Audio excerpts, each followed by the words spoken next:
basically a max. Oh, okay. May I continue? Yes, yes, Oh, sure, sure. okay. So you have these three competing things. You have the size of the container, you have the thickness of the rods, and you have gravity. So you think that, okay, this must be some kind of maximization problem. Like, given I want to fit the most number of rods within a cylindrical container, given these kinds of interaction, that is why a spiral is being generated. But then you can also ask yourself one question. Okay, is this the most stable configuration? Like, I use toothpicks, it ends up in a spiral. Is this the most stable configuration? Like, how difficult would it be to, disturb it? So then so basically now it becomes a question of, okay, in a static case, I have a spiral arrangement. If I apply forces on this arrangement, will it stay the same spiral or will it change? Now, to answer this question will take a long way around, but let me start off by showing you a few videos about what the experiment really is, or what experiments we did. Now, I started off with toothpicks, but in general, I'm talking about a cylindrical container, and I'm talking about rods within this cylindrical container whose diameter is very small compared to the diameter of the container. So basically, rods within a container. Keep that in mind. So here on the left-hand side, you see a cylindrical container, which is simply a toothpick box, and in it I have put two steel rods. These are used for optical experiments, and I have highlighted one of them with this yellow piece of tape, so that you see how it's moving.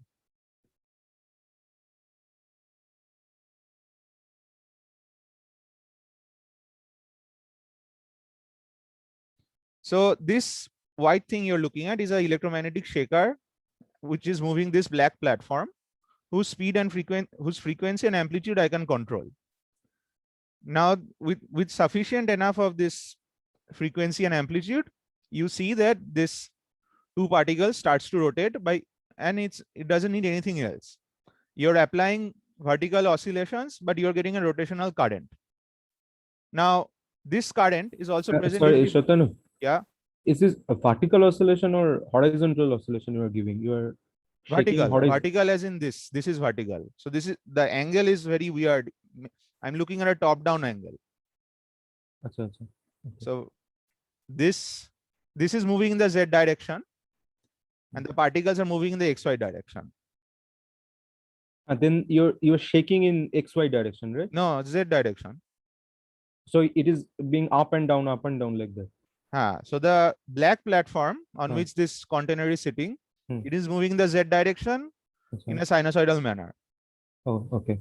Okay. And these two rods are moving, as you can see, within the container, they're moving in the xy direction. Oh, okay. Sure. Maybe this angle, I understand, is a bit weird to look at, but maybe the next figure will make it a bit more clear how it's going on. So this, you see this kind of motion in a two particle case. So then you'd ask, okay, what happens if I put more particles in? Answer, it still has the same kind of behavior.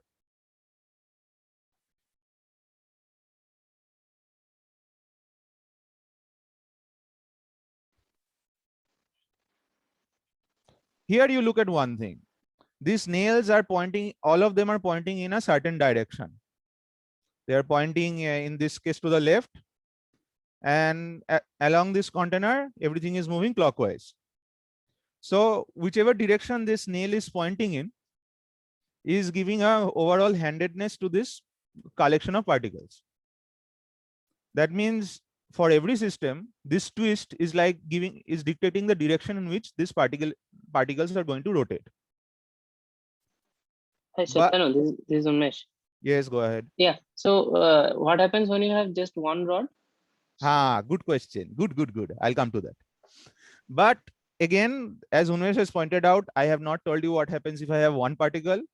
And I also have not told you this thing, that maybe another question you could have come to is like, is there any way I can reverse the direction of current? What would it take me to reverse the direction of current? Can it be that I apply so much amplitude of vibration that all the particles suddenly start moving in the other direction? So I have not shown you the complete video of each of these. Let me show you that in the next slide. Look, so again, come to the two particle case. Sorry.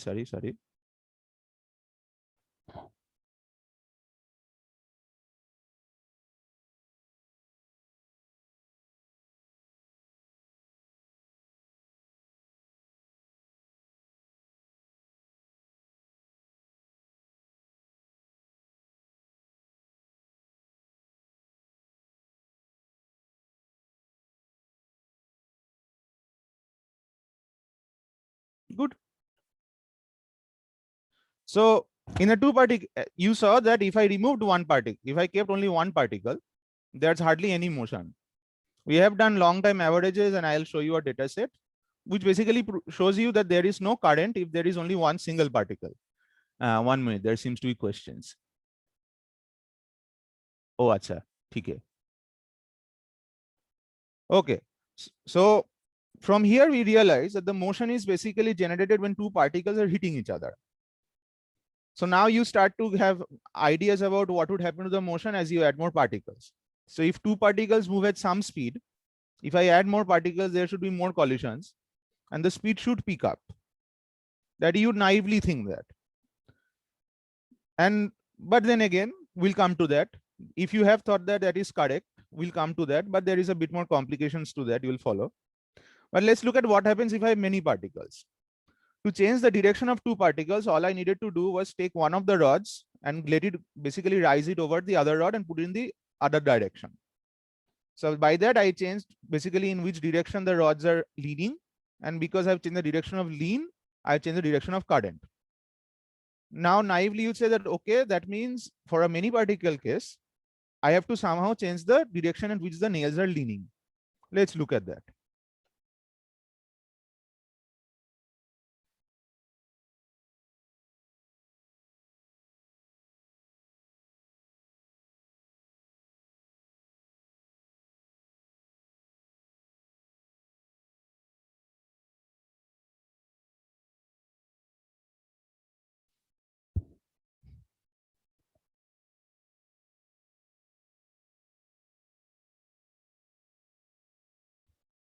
Good. So all you need to do to change the direction of current is to basically change the direction in which all the nails are leaning. So all of them have to be rotated simultaneously.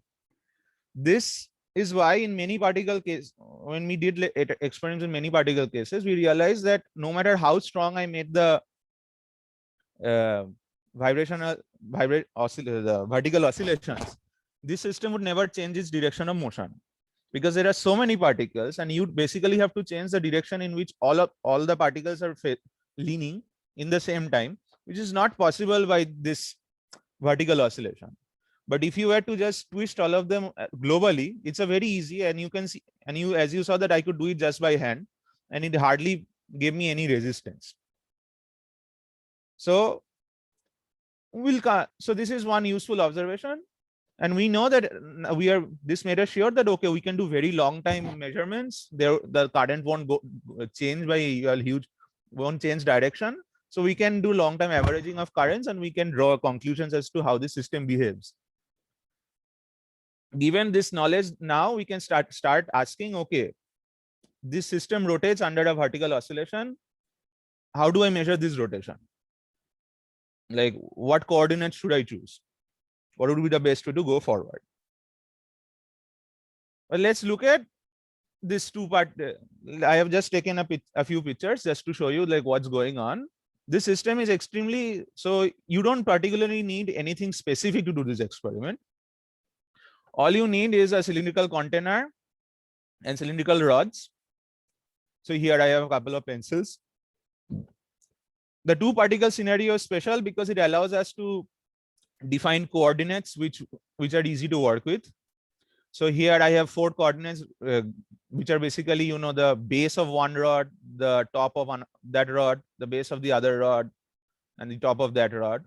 I can define what their slant angles are with respect to the base of the container. And then this is how I with these coordinates, I can do a lot of work. But you realize I could have defined the same particles, same kind of coordinates with many particles. It's just very difficult to measure all of them at the same time. But we'll come back to this later. One thing you do note in all kinds of figures I'm showing you is that the outer layer seems to be the most twisted. It has the most maximum slant, and the inner layers are the minimum twist. So this is why, so for this, the inner layers tend to stand up straight and are much higher than the layers at the periphery. This we'll come back to later, because this will tell us something important. Now the ones at the edge, you can measure their, how slanted they are. Now how we measured it, we'll come back to that. So I want to measure the motion of these particles. Instead of taking those weird angles I showed you earlier, as we have pointed out that this will rotate continuously within the cylinder. So might as well use the cylinder's geometry to our advantage. We take photographs from exactly above the cylinder. From here, the cylinder looks like a circular disc, and you have two rods within this circular disc. You tag one of those particles that you want to track, such that it can be mapped to a point within this disc. So instead of worrying about where the whole rod is, you're just interested where the top of the rod is within this cylinder. You can measure. So on this disc, you can always define polar coordinates r and theta, and you can track this as a function of time. Given a point that is within this disc, you can also see that it has a axial element, axial vector, which is basically the vector along the wall of the container. Now it is easy to show you that with some calculation, that if you measure this axial element, it is basically a measure of how much this rod is slanted along the wall. So which is basically this. So I have one is from the side and one is from the top. So if I can measure basically how much the angle this rod is making with the wall, with its base, I can tell you either from the overhead picture or from the side picture how much it is slanted along the wall. So this slant I have called EH, or heading. So this heading quantity will become important later, but this is another measurable quantity. Now let's look at the simplest case, two particles. Now the thing about two particles are you're only dealing with a limited number of coordinates. You can look at the full picture. You can use all the coordinates to do calculations, and it's very easy. And so it, at least to some extent, for two particles, you can do some analytical calculations. For many particles, it becomes very difficult because there are so many coordinates, and it's, in terms of observation, is very difficult to keep track of every single coordinate at every single point of time. But let's look at the case of two particles. As I showed you in the video, that you at least need two particles to generate motion. Now, while generating motion, we would want something, a dimensionless quantity, to basically compare the forces acting on the particle. You're shaking via vertical oscillation sinusoidally. So you realize that acceleration due to that is a omega square, where omega is the shaker's frequency, and you compare that to the gravity acceleration g. So this gives us a dimensionless quantity gamma. So this gamma is what we'll keep track of. This gamma will change, and we'll ask, okay, what happens with gamma? What happens with gamma? Let's have a look. So I can measure their angular position as a function of time, and I can unwrap the whole thing, which means simply that I'm measuring it in total angular displacement covered, not like 0 to 2 pi, again 0 to 2 pi. I'm counting 0 to 2 pi, 0 to 2 pi to 4 pi, 4 pi to 6 pi, and so on and so forth. So now I can measure this over long periods of time. So if you have single rod, there is hardly any motion. You have small jittery noises, but that's it. So the particle, because it does not have another particle to hit around it, it can't move. As you increase when you put two particles in, and as you increase the gamma, the slope increases, which means the average omega, or average angular velocity, it increases of this rod within the container. However, after a while, you find that suddenly this happens, that it going in one direction, and after a while it changes direction. And if you keep increasing the gamma now, what happens is it continuously now toggles, it continuously changes the direction of motion, and your average current goes down. So on the right hand side, I have plotted the average long time average current, and you see that they are very suddenly after some value of gamma, it disappears. Now, Satyanu, sorry. yeah, This whole curve on the left is for one rod. no, two rods. One rod is the black curve. Apart from that, all the curves are two rods. Yeah, two rods. And you are tracking one of them. Yes. Okay. Yeah, because as I pointed out, that tracking multiple particles becomes an issue over long periods of time. But since these motions are basically, one rod hitting the other rod, long time averaging of even two rods will give you basically the same average current. Yeah. So if I understood correctly, like you told previously that the current is always in one direction, but what you're trying to say here, after some time it breaks and it breaks in the case of two particles. Now I haven't told you why it changes. Sure. I'll come to that. But I wanted to show you this curve before going to that, because look at here. You have some, like the value at which this current suddenly drops is somewhere between 2 and 3. So whatever model you come up with, or whatever whatever calculations you do, it should be able to predict that your gamma critical is between 2 and 3. And the simplest argument should be the best argument. So with that, let's look at how the direction of current changes. As I showed you in the first video, let's show you in that video. I can go back to that. I think this one.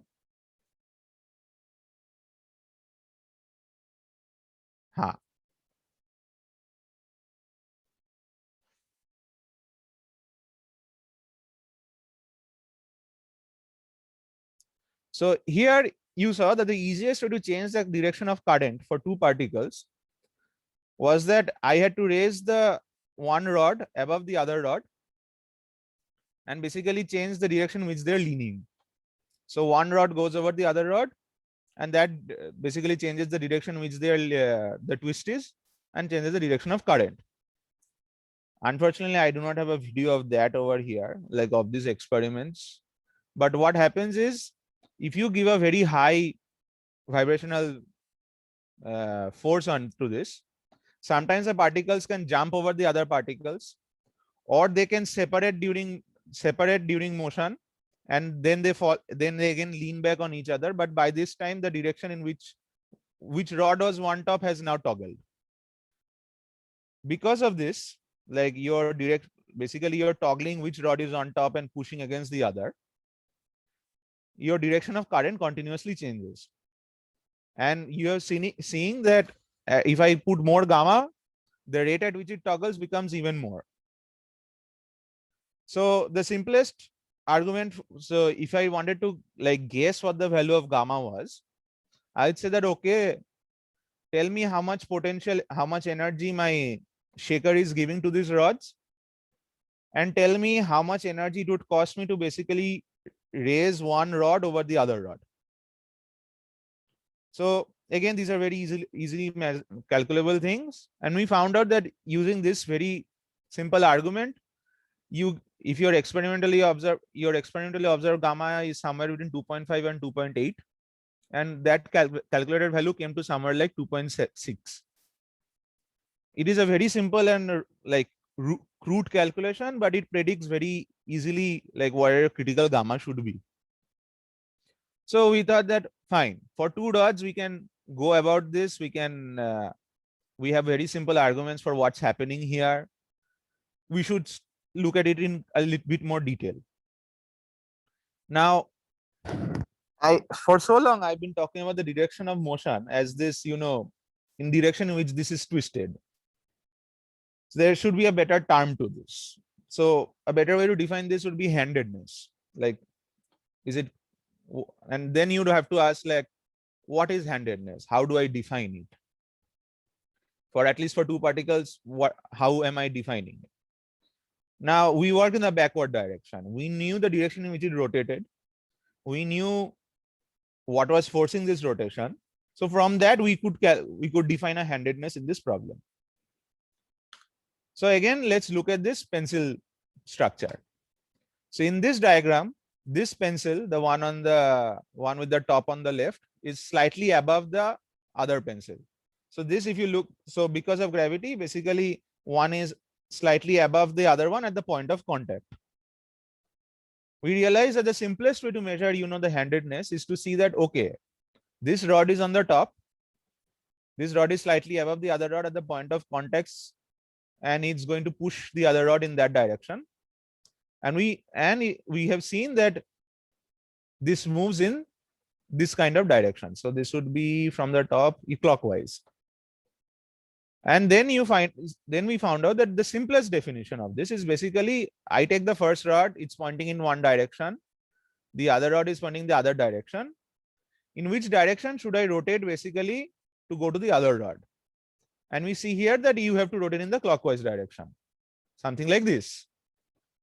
So it gives us a very easy to work with definition of what handedness we are working with. So whichever rod is on the top, that is your first rod. Whichever rod is slightly below is the second rod. And first rod to second rod, whichever direction you need to rotate, the direction vectors is basically the handedness. So a clockwise handedness gives you a clockwise current. Anti-clockwise handedness gives you the anti-clockwise current. Simple enough. So I define clockwise as negative, anti-clockwise as positive, just to make it easier for me. This definition has the other advantage. So direct motion is generated only when the particles are in contact. If particles are not in contact, the handedness cannot be well defined, because from one rod to other rod, if I cannot define which one is top, how should I choose which one is the first rod? So in that case, you cannot measure handedness. Handedness is 0. So if a handedness cannot be defined, it means this kind of arrangement will not generate a current for you, which also answers what happens in one case of one particle, because you cannot define handedness in any way. You cannot define what its direction of current will be. So another advantage of a two particle scenario is, because I can look at the point of contact very well, this is easy to capture. I can define a handedness, and with this handedness, I can basically tell you which direction is going to rotate. And because it is only two rods, I can keep track of where their coordinates are at every point of time, like where it's touching the bottom of the container and the top of the container. And measuring the slant of this, I can tell you what its potential energy of each rod is and what the potential energy of the whole system is. But I need these 4 coordinates to do that. Where is the base, where is the top, where the bases, and where are the tops of the 2 rods. Now with this, so you can always calculate the energy of such a system. Now there are 4 coordinates. I have broken them into 2 coordinates so that it's easier to view. And this is basically the distances between the top of the 2 rods and the bottom of the 2 rods. Correct. Now you plot out this. So the background map that you're looking at, the energy diagram is basically the yellow to blue figure. So now on this, because I can now define handedness, I tell it that you only tell me which rods, which configuration. So basically these coordinates would give me the rods in contact, and whether they have positive, that is red handedness, or negative, that is black handedness. And I can easily plot out those points on this energy diagram. I would like to draw your attention to this central reading. Okay. One thing you look at is the y-axis of energy. Energy is growing in the downward direction. So the topmost point of this rod is actually the energy minima and the ring. So at this point, you see that at a certain higher energy limit, your red point suddenly crosses into a black point. which means you give it this much minimum energy, your handedness will shift immediately from a one sign to the other sign, which corresponds to what we have observed, that your direction of most current suddenly changes as you increase the current. Again, so this is concurrent with what we have observed. We simply plotted out the energy space and found out that whatever argument we had from the experiments matches with whatever argument we should get from our theoretical calculation. So for two particle scenario, we had a very good model, a very good argument as to what happens, and we said that fine, let's keep it here. Let us now see what happens if I start adding more particles in. Satyanu. Yes.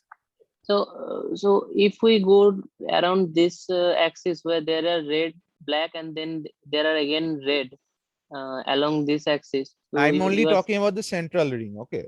No, so like, is it not possible to go through this axis, like where there are red and black in between, and then there are again red? You are understanding, yeah, which axis I'm talking about?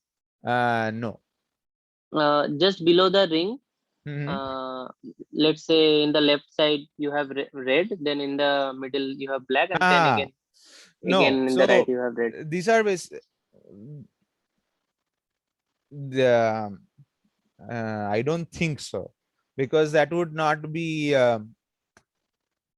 what it, so I'm saying that, is it experimentally possible to just map towards this axis where you have three different kinds of region, just as you said that you can map this ring that you went from one region to the another region? So is it possible for you to? No, I don't. We did not see this kind of motion in the experiments. We only saw, this, like the motions we observed, they were limited to this central ring only. I see. Okay. Move on. Okay. I have a question, like, what is the difference between red and black points? Their handedness are different, so the direction of current is different. So their initial condition is different. No. What is handedness? Handedness is defined by basically which rod, by the basically the arrangement of the two rods. Yeah. So as I showed you in the gamma figure, that if I give enough energy, this arrangement can flip. No, that I understand. But the black is actually pencil 1 is on top of pencil 2, and red or pencil 2 is you can on say top. that, something like that. Okay. You can think it of in that way. It would have been easier if I could show you live at this moment what I'm talking about, but I can show you later on if you're interested. But so one way you can think about it is like that initial conditions are different. The arrangement at any point of time is different from red and black. Is that okay? Yeah. Okay. So with two particles we got something, but now for three particles we realize that this will become very difficult. We cannot actually plot out a space. Like if I have so many coordinates, which combination of coordinates works best is very difficult to find out. Yeah, go ahead. Yeah, actually I had a question that so when this red dots convert to black dots, so what happens then? That one pencil goes over the other pencil. Something like that. Yes, that is what you need to do. So again, I don't have a video of that over here, but during the experiments, what we see is that these two rods are basically vibrating, moving around the container. They are shaking so violently that they may lose contact and they become like, straight for a moment of time. Oh, I see. They become disconnected. I see. And when they fall down, they now have flipped. So whichever one was on one side has gone to the other side. Yeah. Now it's understandable. Yeah, now it makes sense. Yeah. Okay. Go ahead. Yeah. So we start putting in more particles, and we see that the spiral basically becomes more and more well defined. So rods basically are more loaded towards the edges, then they start filling up the center. And in all of this, I'm tracking the red dot. As more and more particles are laid in, you see that very well defined shells are forming, that there's a ring of particles with inside that another ring. Over a long time measurements of the rod's motion, we have seen that this rod tends to slide between rings, like shells or rings, however, whatever you call them. So there is a measure of shear in this system, in this problem, that not all the rods move at the same speed, and their speed changes with how far they are from the center. When we can easily measure that, because I can put the rod anywhere in this sample and basically measure whatever speed it has. And we find something like this, that as you increase the packing fraction, which is corresponds to the number of rods in this system, so rods at the edges have the slowest speed and rods at the center have the most amount of speed, omega. As you start putting more and more particles in, it starts, the slope or the gradient of this becomes very small, until at some packing fraction you find that it's a flat line. All particles are moving with the same speed. At this region, when all particles are moving the same speed, this means that all my points are moving all together, which means that the system has now become rigid, which we can measure if I put, if I basically take two rods and I measure the distance between these two rods as a function of time. If the whole system is rigid, I expect that this distance will not change as a function of time.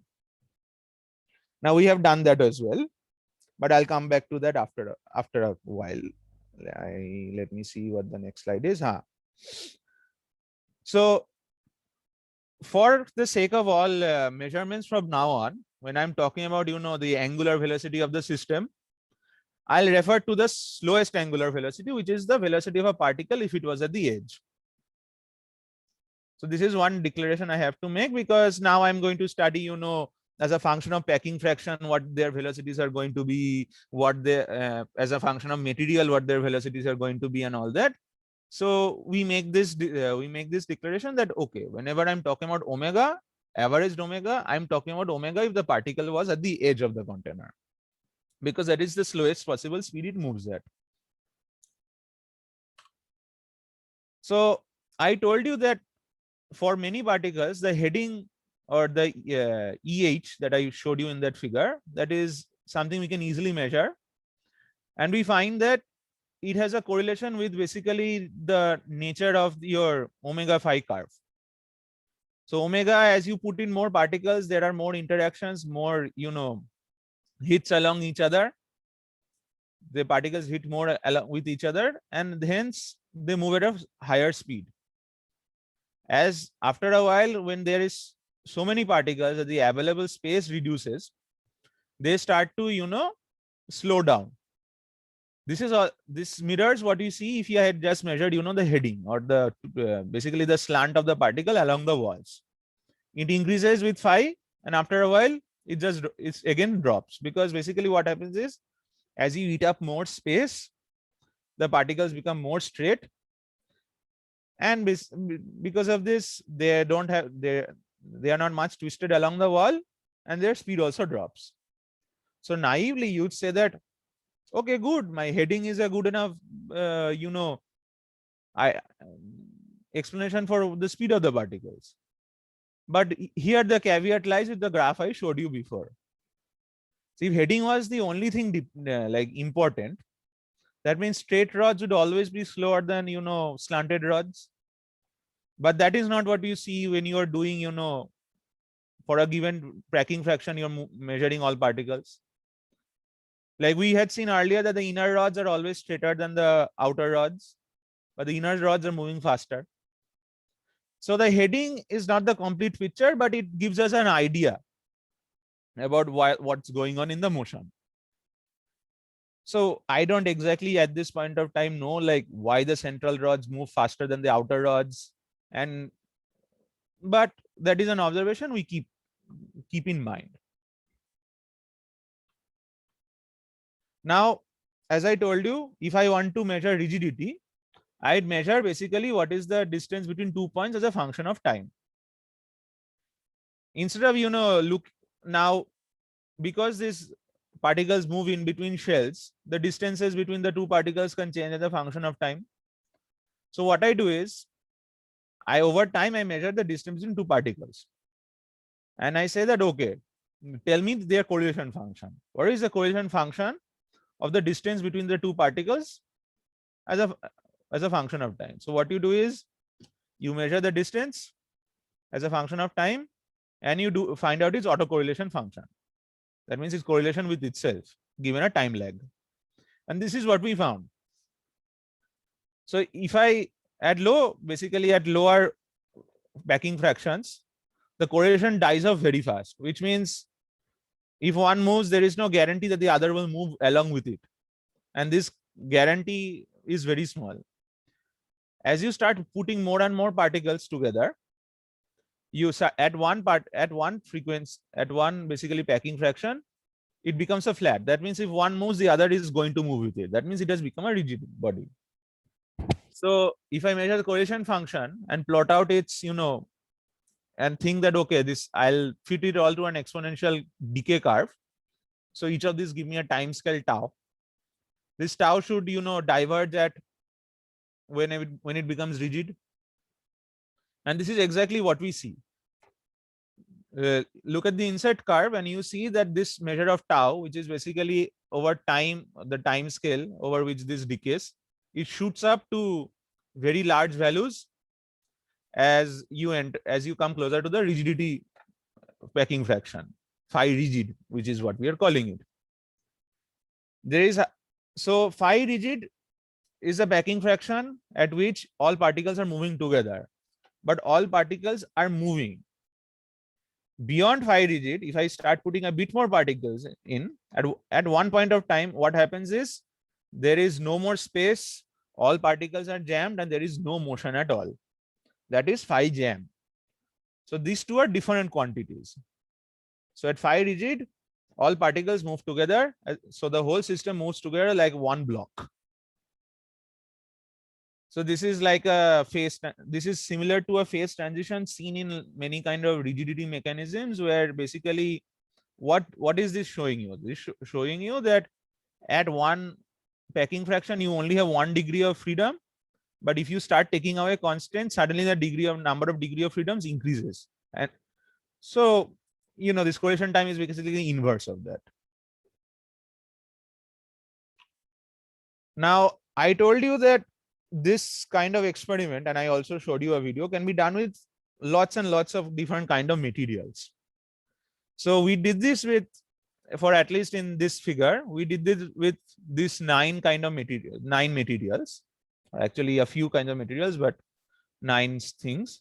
So you have optical rods, you have toothpicks, you have bamboo skewers, whatever bamboo sticks, you have small, cylindrical pieces of wood, you have cuboid pieces of wood. This is from the carpentry section. From the glass blowing section, you can get glass rods of different diameters. And then you can, from the hardware section, you can get, nails, and you can chop off their heads so that they become cylinders. I take their profile of omega versus phi, and I find that all of them more or less follow the same kind of non-monotonic behavior. There is a rise and there is a fall. So I would now want to see that, okay, since this behavior is consistent across all materials, is there any way to scale it? Is there any way I can overlap all of them on top of each other? Because not all of them, if I plot it just omega versus phi, they don't rise and fall in the same place. The simplest scaling that we came across was, we say that, okay, look at the point where you have maximum omega, and you write that down as the packing fraction corresponding to that is phi c, and the omega corresponding to that point is omega max. For all materials, you do omega by omega max and you do phi by phi c, and you plot them on top of each other and see what it looks like. And you find out this wonderful, like such a simple scaling, but it shows you that the initial part of it, all of them seem to line up and all of them seem to rise together and showing the almost very similar profile. But after they have risen together, they start breaking off from each other. So again, we argue that this is so the initial part of the rise is very predominantly driven by how particles are interacting with each other. Because of this, they have the similar kind of feature. They all rise in the same way. But as you start putting in more particles, the predominant feature that actually controls their motion is basically the friction between each particle. Now, each material is different from the other. And because each material is different in terms of friction, they will jam in different places, they will slow down in different places, which is why the falling down part is different for each material. But the rising part is basically a motion that is driven by particle interactions. So that is why they're similar.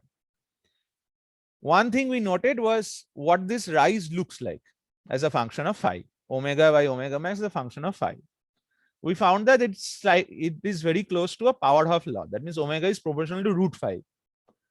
This we keep in mind because it will be important when we design a model for this, when we are modeling, when we are looking for simple arguments. This is one feature that should be clear when we model. But for now, the information you take away from this experiment is that in the rising, when the current is rising as a function of backing fraction, most materials behave in the same way, and omega is a proportional to root phi, at least in the initial stages. We'll keep that in mind.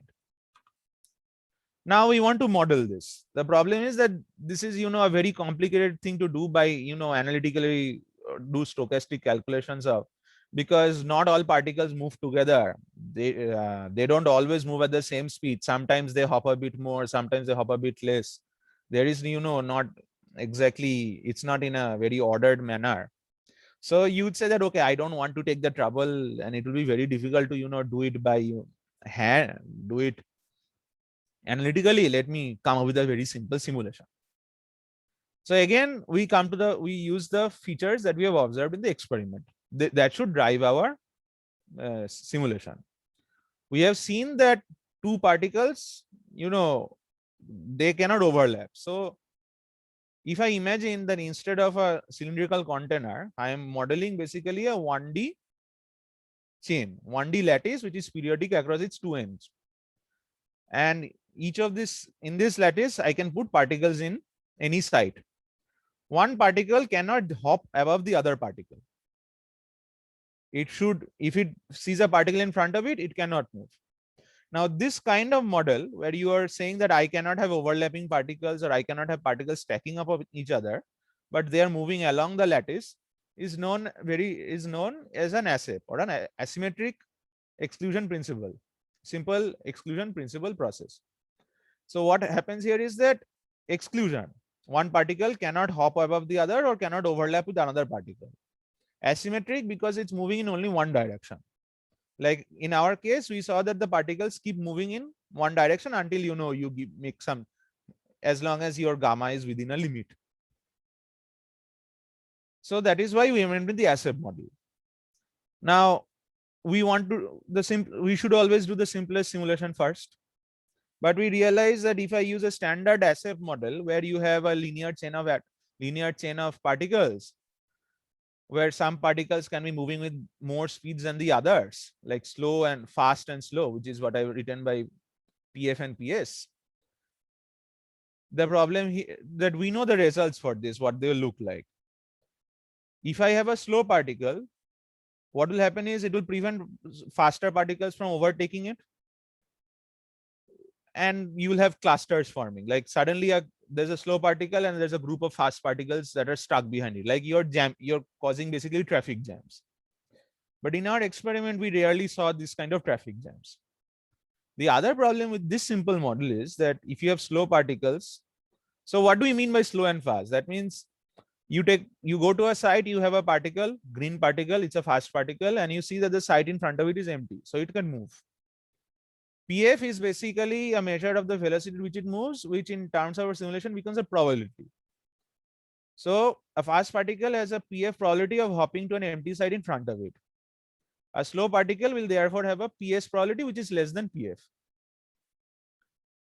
So that is how you simulate this ASEP process. It's a very simple model, but you realize that there are two issues.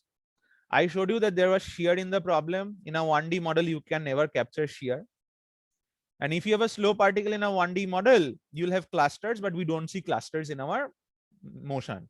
All the particles seem to move together. So we say that, all right, fine, 1D is an issue. And then we can go to 2D.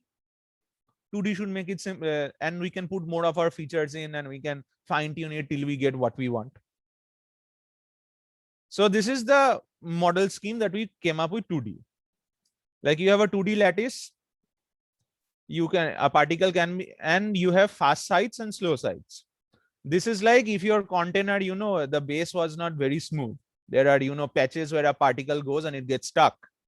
There are patches where the particle can speed up because the base is not uniform everywhere. And if I want to put in shearing, I can say that, okay, along say one axis of this lattice, the rates change with basically the row number. I can do that, but we found out later that it's not necessary. It's really not necessary to do that. So because we have implemented this feature that if a particle wants to move, but it finds the site in front of it is empty, it will hop to a diagonal spot. If it is at a slow site, it moves with the rate with R, and if it is a fast site, it moves with the rate RPI, and if it is a fast site, it moves with the speed PI. Initially, we had PIs for different rows, but later on we realized PI equal to 1 is more than enough, because the shearing can be very simply, put in by saying that, okay, you can jump between layer to layer. So it's a 2D model. It should like now with this 2D model, I want to get the features of my experiment qualitatively. I don't want to get everything. I don't want to fit the curve perfectly. But what I want to see is the rise and the fall. That is all I want. So the question now becomes, okay, your rise and fall then must depend on how you choose which particles are slow and which particles are fast. So we use a very simple model, basically a uniform step side function. So each particle can have a hopping rate alpha, which is PA for PS. Slow sites are chosen using a probability function P, such that there's F probability that a particle is slow and 1 minus F probability that the particle is fast. So I can value this value F and I can value this value R. Okay. And I want to get the rise and fall nature of it. We tried many models and we found out the simplest model that solves this for us. If you take that R is proportional to 5, that more number of particles you are, the tendency of the particle to move faster also increases. The logic behind this was that, our movement happens when a particle comes behind it and hits a particle. Okay. So if I look at this lattice, here's one particle. It occupies a site. What is the probability that another particle is behind it? It is proportional to the number of particles is in the system, which means it's proportional to rho, which means that the velocity of this particle will be proportional to rho. That is the argument we came up with. Now, using this argument, we find out that it gives us very well the features of the experiment that we want. So here, basically, V refers to average velocity. So basically a measure of how many sites is this particle hopping in a unit time. And I can vary F and R. So I'm sorry, but I labeled, instead of R, I wrote Q. But basically Q is same as R. Basically the hopping rate of the slower particle. Okay.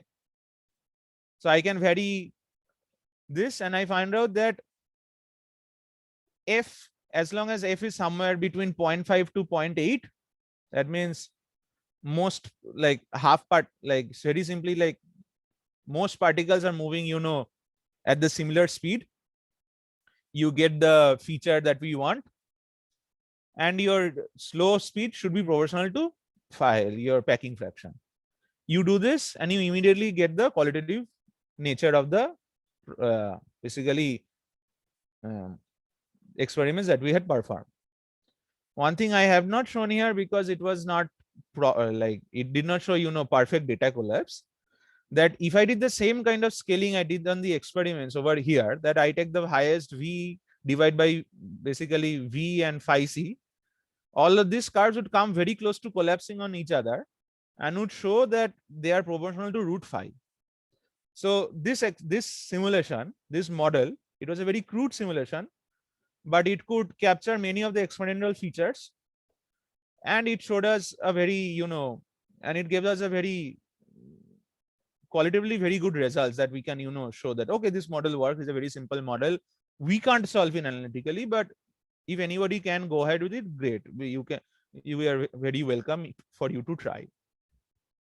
So this is what I have done in this experiment. I will end this basically presentation and by telling you what we have done and what we are going to do. So the results I showed you, we have written a draft and we have submitted it to physical review research. It is undergoing, review at this point of time. We hope that it gets accepted.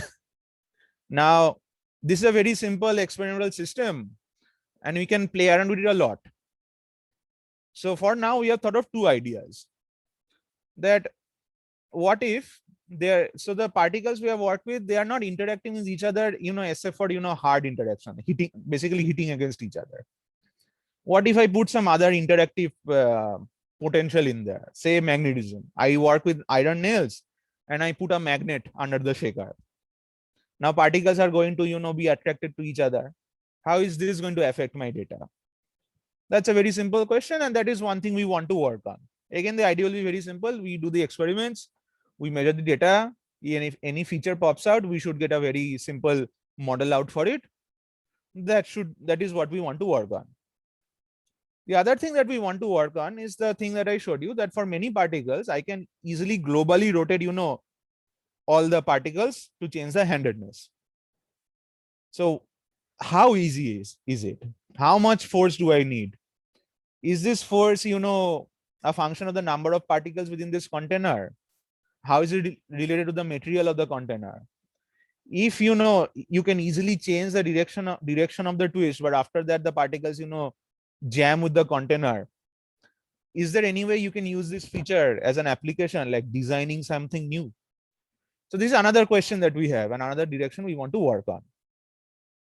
So a very good, so this is what I have learned working in TIFR, that if you can design a very robust experiment, this quite like the golden, the goose that lays golden eggs. You can get lots of data out of it, and you can get lots of small experiments and small results out of it, which you can, in the long run, that is what we want. We want to publish. So this is where I'll end. If you have questions, I can answer them right now. And if any of you want to, come to the lab and see the experiment to get a better picture of what I'm doing, you can contact me, and if I'm free, I'll show you. Thank you. So I can take questions if there are any or anything else. Thank you, Satyanu, for the wonderful talk. And now floor is open for the questions. If anybody has questions, please go ahead.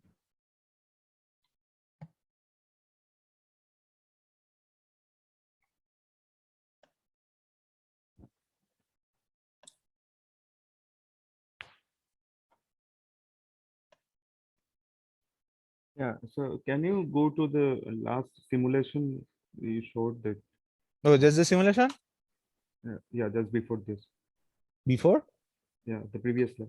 Yeah. Achha, this is the scheme of the simulation. This is like how I'm saying the simulation will go on. Yeah, so as I have understood that this red blocks are basically slowing the particles somehow due to surface. Like that is how we interpreted it. Yeah, so that is my question. So you are interpreting collision between two objects as the surface roughness. Is that true? No. No.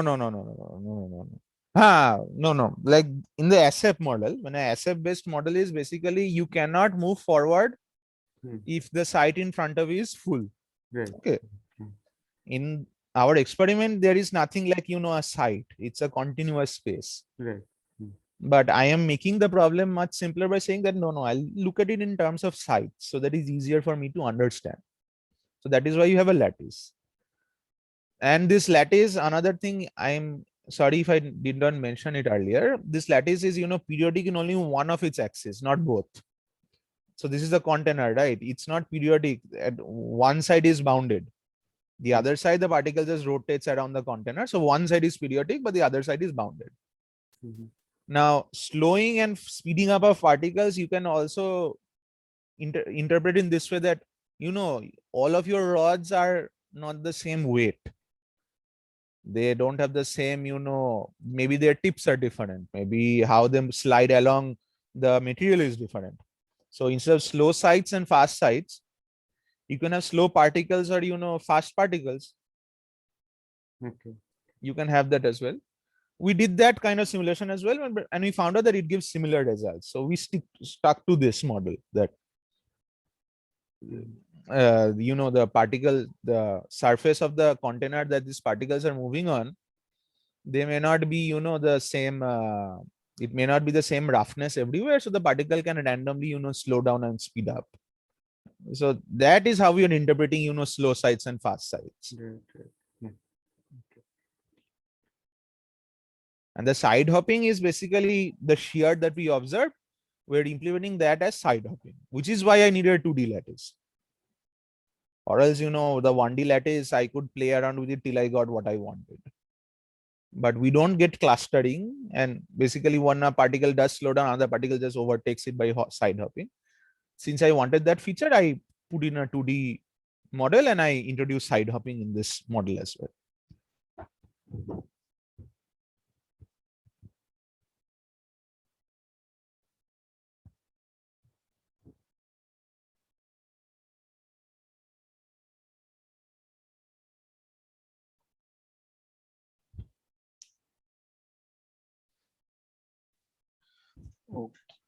Okay.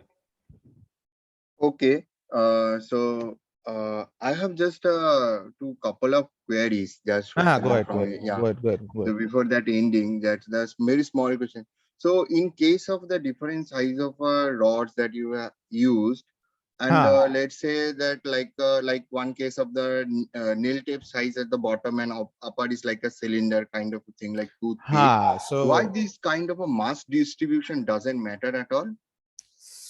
I really Is there don't any understanding? No, we don't. Like, it turns out, like, as you can look in these features, I have this. The first case is okay because it's a uniform mass, it's full of cylinder. But if you see the second one, that is true. And also look at this. Like, if I have this, thin sticks over here. One has a tip and one does not have a tip. But these are basically, so if I look in this feature, look at the orange, the last two, basically ST and S/T. You can see that they are more or less line up with each other, very close. So I don't actually know why the mass distribution does not affect it. Okay. But for as of now, we have found out that it has no effect on the rise and fall of it at all. And the last one that you are showing, that where is the motion is breakdown, if you can go the slide where you increase the gamma. Okay, fine. Here. Yeah. So I have a little hunch around it, like in case of you who pick the green one or the sky blue colored curve, is there also matter at all the critical time also? Because no, so what I did was, so I'm showing you, look at the time, it's 2000 seconds. Okay, so these are like what is 2000 seconds? So this is like half an hour, something like. I'm showing you only half an hour of data. In reality, these experiments were performed for a whole day. Yes, that means this green curve is keep on increasing. It keeps on increasing. Because as I pointed out, see, the direction of current can only change if the rods become disconnected from each other and they change the relative positions. For that, you need a minimum amount of energy to, like, disconnect them. So that's I have just worrying about. And second thing, where you have fitted your this exponentials correlations. So it is a normalized correlation. Yes, normalized. Yes. So how your fitting is going above than one? This problem is because ideally, if I were to just measure this correlation, I wanted to basically fit the decaying part of it as maximum as I could to this Yes, but you graph. cannot choose above the one if you it is a normal. I am telling you the problem with this, why this problem happened. It is because very simply that I am measuring, correlation between two particles whose distances are, oscillating as a function of time. It is not, continuously growing or continuously decreasing, and it's not randomly because these are within a container. If one particle moves faster than the other, it will just complete the circle faster than the other particle. So the correlation function is not. So I'm only showing you a portion of the decaying function. If I showed you the whole thing, you'd see that it decays and then just oscillates. Yeah, that's fine, but the maximum value cannot be above one. I understand. Whatever you have at the oscillating, or is like a short-tooth or whatever the curve you can think about, but it's not. And another thing is that in this curve, if you look at it, like that 0.71 and like a dark green one, like once you go little bit larger of the value, like towards the saturation, like one, like more, that's one. When you go to the 0.72, there you got one. So if I go near to that region, the fitting doesn't work that well. Is there any reason? This is because basically these are moving very slowly, but like they're moving more or less together, but they're slightly moving away from each other as a function of time. And if I look at it on a long time scale, what happens is I'm picking up more oscillations than their correlation. Okay. So that means that the correlation so the data 0.6 or like a 0.3, the tau value makes no sense. You can say that, or I would say it in this way, that the data I have used for the correlation function is not the perfect data set that I should have used. So there is a oscillating part and there is a decaying part. I am trying to fit the whole thing to an exponential function, and that is where the problem starts. What I should do, like if I had to do it exactly correctly, is I need to separate out these two parts, the decaying and the oscillation. Like if these are product of two functions, I should separate out the two product functions, only take the decaying part of it and fit that to an exponential function. I see. Which is why, where the oscillations are more pronounced than the decay, this fit does not work very well. But but that is also quite difficult. Now you know that it will be product or as a sum. That is the point. I don't know, which is why what I have done is basically I have plotted out an exponential curve. Yeah, since I want to characterize the tau as a divergence, so that's why that is what I have done. That is all I want to show here. Because I had the limiting cases, they fitted well. The middle cases, I saw that there's a big problem with this, but it will be too difficult, because I don't really know how this decay and oscillating parts are coupled. So that I understood now. So the last one, Satyanu, before that I end, that is this problem, this tabletop experiment that you are doing, this simple version of the experiment. Can we think about any physical problem which is happening in the nature that we can relate with? Physical means let's say I give you example. Let's say there is a mini problem, this like a sand particle problem. Somebody wants to do, like they wants to think about the collective motion which is happen physically. So is there any connection of the real physical problem, or it is just a case of just a you want to see so that you're how asking dots me are you're asking me a very like I can talk about it in these two ways. So if you're asking me at this point of time, do I know, this kind of motion of particles which are being shaken by a force? Is there any other, other problems in nature except for the one you're doing where the results can be applied? this is already, let's say the already is happening. What do we want to explain? So I don't really know the answer to that. I don't think that there could be situations you have a spiral, an arrangement of particles which are, within a confined space, and you're basically putting forces and you want to study their motion. This specific thing, I don't think so. Like at this point of time, I don't know.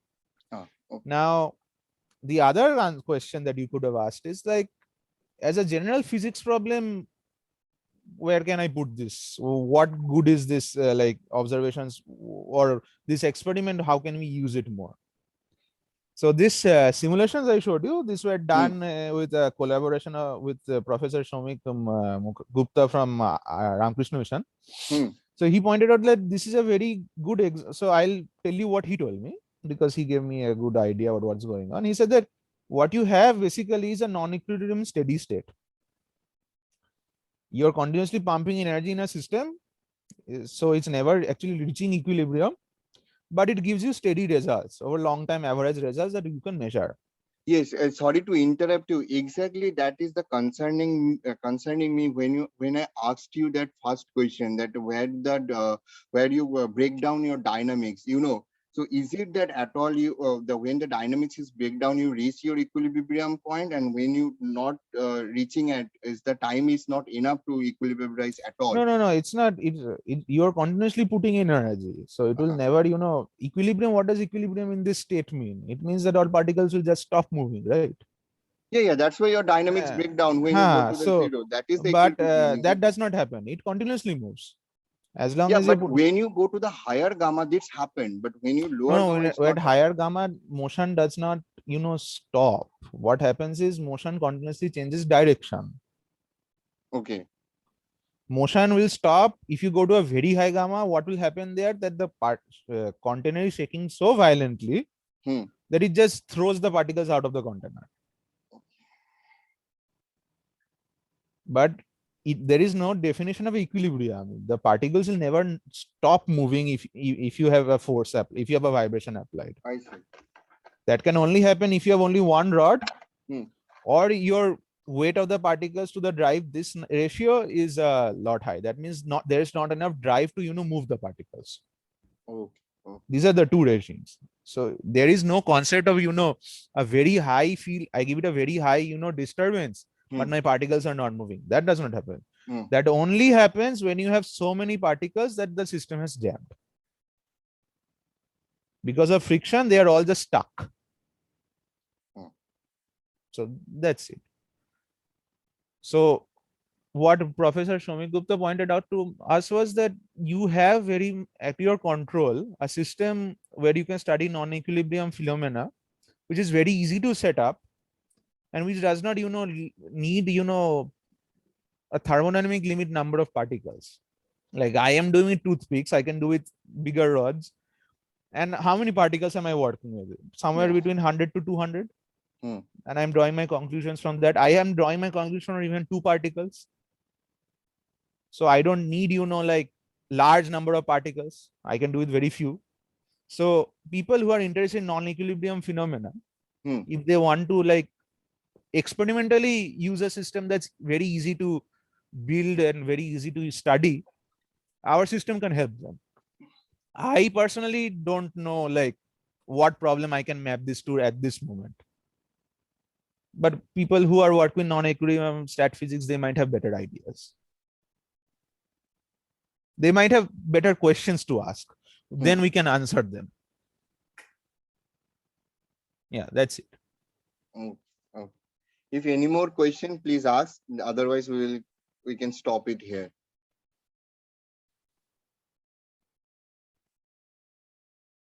Okay, I think there is no more question. So thanks to Satyanu again for your time for this wonderful time. Okay, thank you.